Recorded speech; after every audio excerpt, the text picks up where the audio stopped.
भगवद गीता अध्याय 2 सांख्य योग। जय श्री कृष्ण। दोस्तों, जीवन तो सब जीते हैं, लेकिन इसको जीने का सही सलीका कितनों को आता है? यही ध्येय है हमारी इस गीता का। मैं शैलेंद्र भारती भगवान श्री कृष्ण को प्रणाम करते हुए अपना कर्म शुरू करता हूं। जरा ध्यान से सुनिएगा। पहले अध्याय में आपने अर्जुन का विषाद, उसका दुख, उसकी दुविधा जानी। अब श्री कृष्ण उसका उत्तर देंगे और इस अध्याय का नाम है सांख्य योग। इसमें अर्जुन की कायरता तथा उसके भ्रम को लेकर विश्लेषण है, उसका एनालिसिस है। दोस्तों, यहां से शुरुआत होती है उस ज्ञान की जिसके लिए भगवद गीता दुनिया का सबसे महानतम ग्रंथ और ज्ञान का भंडार माना जाता है।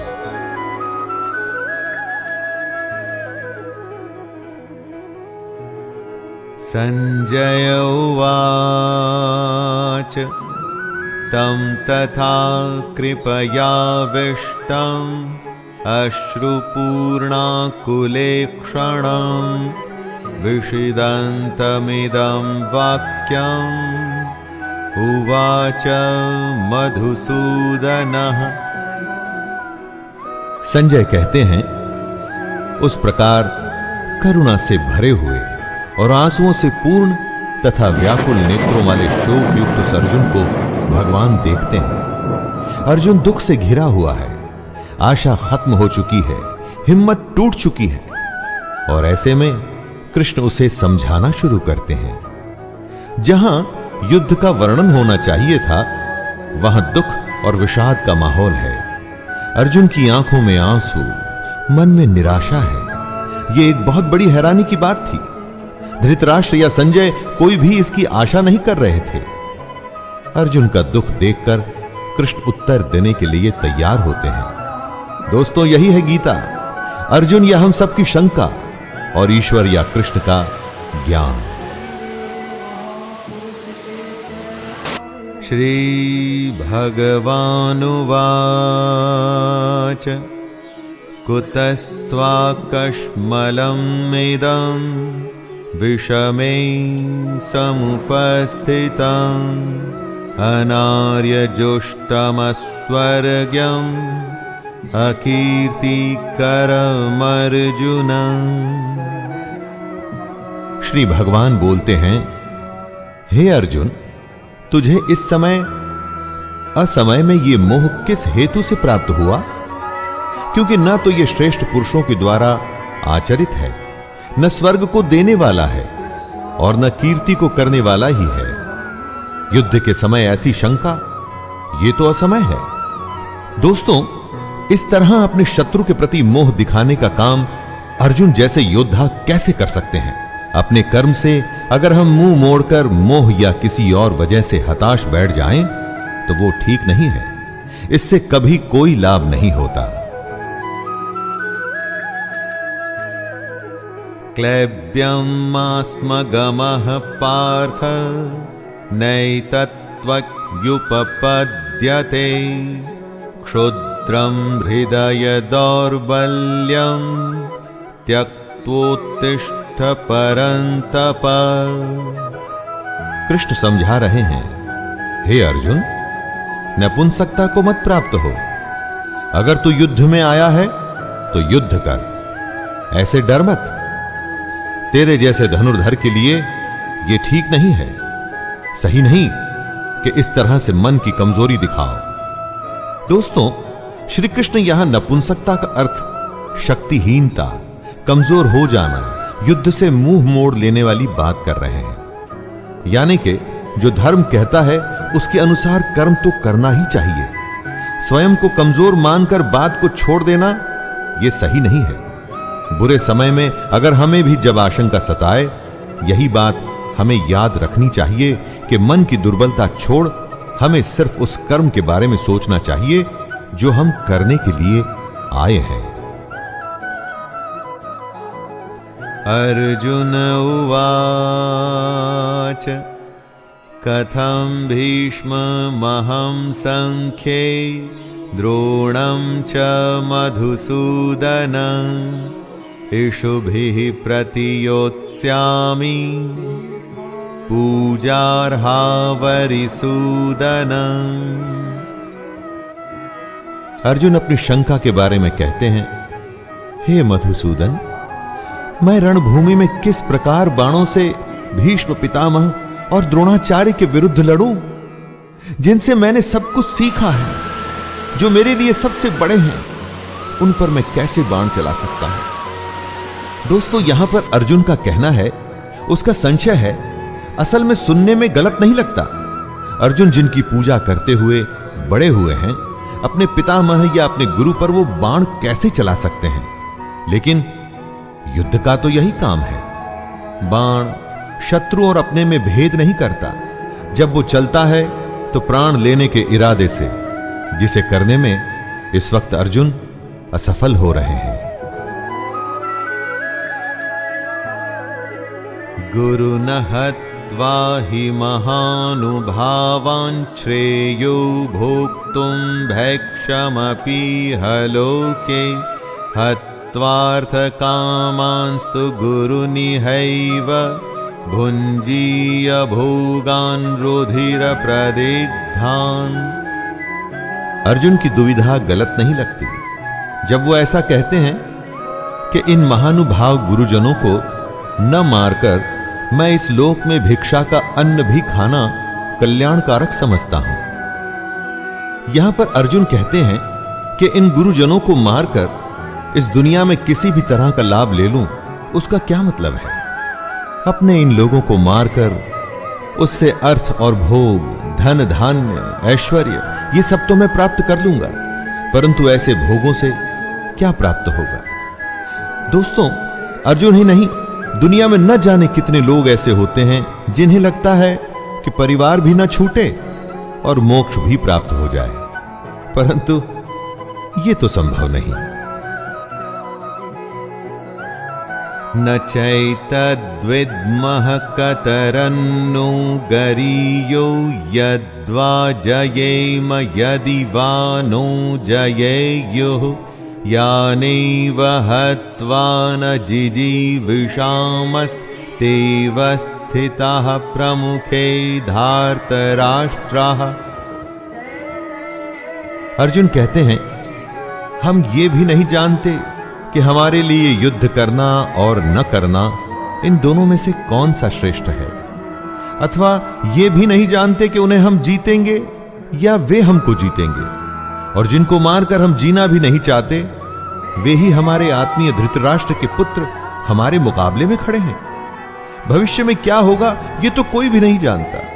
विधि ने क्या विधान लिखा है उसके बारे में किसी को नहीं पता, लेकिन वर्तमान में हम जो करना चाहते हैं उसका निर्णय हमारे हाथ में होता है। हमारे कर्म सिर्फ और सिर्फ हमारे ही हाथ में है।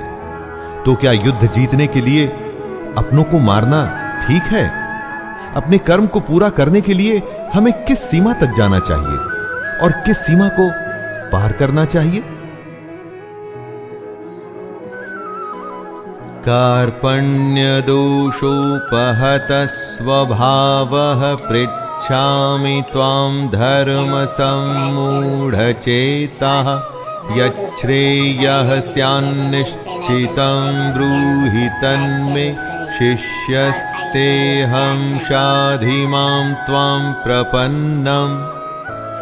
इसलिए कायरता रूप दोष से उपहत हुए स्वभाव वाला तथा धर्म के विषय में मोहित चित्त हुआ मैं आपसे पूछता हूं कि जो साधन निश्चित कल्याणकारक हो वो मेरे लिए कहिए, क्योंकि प्रभु मैं आपका शिष्य हूं।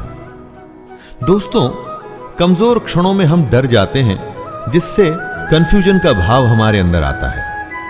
अर्जुन ये मान रहे हैं कि वो कंफ्यूज्ड हैं, कायरता का दोष वो अपने ऊपर ले रहे हैं, और तभी तो ये कहते हैं कि श्री कृष्ण मैं आपका स्टूडेंट हूं, आपको सरेंडर करता हूं, मुझे बताइए कि क्या सही है। दुविधा के समय गुरु ही एकमात्र सहारा होता है दोस्तों, और गुरु के सामने कुछ भी छुपाना नहीं चाहिए। खुलकर अपने हृदय की बात, अपना भय, अपनी शंका, सब कुछ सामने रख देना चाहिए। अगर ऐसा करेंगे तभी तो आपको मार्गदर्शन मिलेगा। नहि प्रपश्यामि ममापनुद्याद्यच्छोकमुच्छोषणमिन्द्रियाणाम् अवाप्य भूमा वसपत्रमृद्धम् राज्यं सुराणामपि चाधिपत्यम्। अर्जुन आगे कहते हैं, जीतने पर उन्हें जमीन मिल जाएगी, धन धान्य मिलेगा, नाम होगा, लेकिन इन सब के मिलने के बाद उनका यह दुख कम नहीं होगा जो उन्हें अभी महसूस हो रहा है। यही बात है दोस्तों, जब अपनों का दुख सताता है तो किसी भी तरह का लाभ आराम नहीं देता। और उससे भी बड़ी बात, अगर आप शोक में हैं, दुख में हैं, तो जब तक उस दुख को दूर नहीं करेंगे, उसकी वजह ढूंढ नहीं लेंगे, उसका उपाय नहीं ढूंढ लेंगे, दुनिया का कोई भी सुख आपको आराम नहीं दे पाएगा। संजय उवाच एवमुक्त्वा ऋषिकेशं गुडाकेशः परन्तप न योत्स्य इति गोविन्दम् उक्त्वा तूष्णीं बभूवः। संजय धृतराष्ट्र को बोलते हैं, हे राजन, निद्रा को जीतने वाले अर्जुन अंतर्यामी श्री कृष्ण को फिर से कहते हैं, मैं युद्ध नहीं करूंगा। ये स्पष्ट कहकर चुप हो जाते हैं। यानी निद्रा हमारी नेचुरल आवश्यकता है, इस पर दुनिया में कोई भी विजय नहीं पाया है। लेकिन अर्जुन को ऐसा महान माना जाता था कि उसने निद्रा पर भी विजय प्राप्त कर ली थी। और वो ही अर्जुन निद्रा तो नहीं, अपने मोह, अपने डर और दुख से हारता हुआ दिख रहा है। किस समय कौन सी दुर्बलता हम पर हावी हो जाए और कुछ समय के लिए हम उससे हार मान लें, यह कहना बड़ा मुश्किल है। जब अर्जुन के साथ ऐसा हुआ है दोस्तों, तो हमारे साथ भी हो सकता है। लेकिन अर्जुन उस दुर्बलता को जीत के आगे बढ़ा था और उसी तरह से हमें भी बढ़ना होगा। तमुवाच ऋषिकेशः प्रहसन्निव भारत सेनयोरुभयोर्मध्ये विषिदन्तम् इदं वचः। धृतराष्ट्र की उत्सुकता बढ़ रही है। स्वाभाविक है कि एक पिता होने के नाते धृतराष्ट्र किसको जिताना चाहते थे, यह तो कहने की आवश्यकता नहीं है। वो युद्ध में भाग नहीं ले सकते थे, लेकिन युद्ध की एक एक बात को जानना चाहते हैं।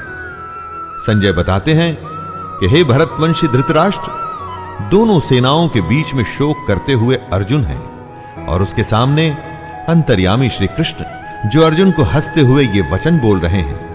एक तरफ रोता हुआ कमजोर डरा हुआ बालक जैसे कि अर्जुन, और दूसरी तरफ त्रिकालदर्शी कृष्ण है। शायद कृष्ण को इसीलिए छलिया भी कहा जाता था। रोते हुए के सामने इस तरह से कौन हंसता है? और कृष्ण हंसते थे क्योंकि उन्हें वो पता था जो किसी को पता नहीं था।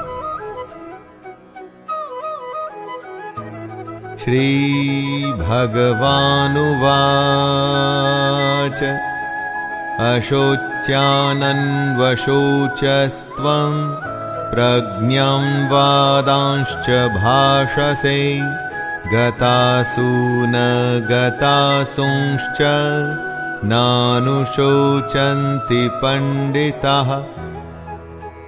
श्री कृष्ण का गीता ज्ञान अब यहां से आरंभ हो रहा है दोस्तों। भगवान बोले, हे अर्जुन, तू न शोक करने योग्य मनुष्यों के लिए शोक करता है और पंडितों की तरह मुझसे बातें करता है, परंतु जिनके प्राण चले गए हैं उनके लिए और जिनके प्राण नहीं गए हैं उनके लिए भी पंडित जन शोक नहीं करते। कृष्ण का ज्ञान अंतिम सत्य है। वो अर्जुन से कहते हैं कि तुम पंडितों की तरह बातें भी नहीं कर रहे और ना तुम ज्ञानियों की तरह बातें कर रहे हो। जो पंडित और जो ज्ञानी होते हैं वो किसी के जीवित रहने पर या जीवित न रहने पर भी शोक नहीं करते, अर्थात इस दुनिया में किसी भी बात का शोक नहीं करना चाहिए। राधे, जय श्री कृष्ण। बोलो प्रेम से राधे राधे।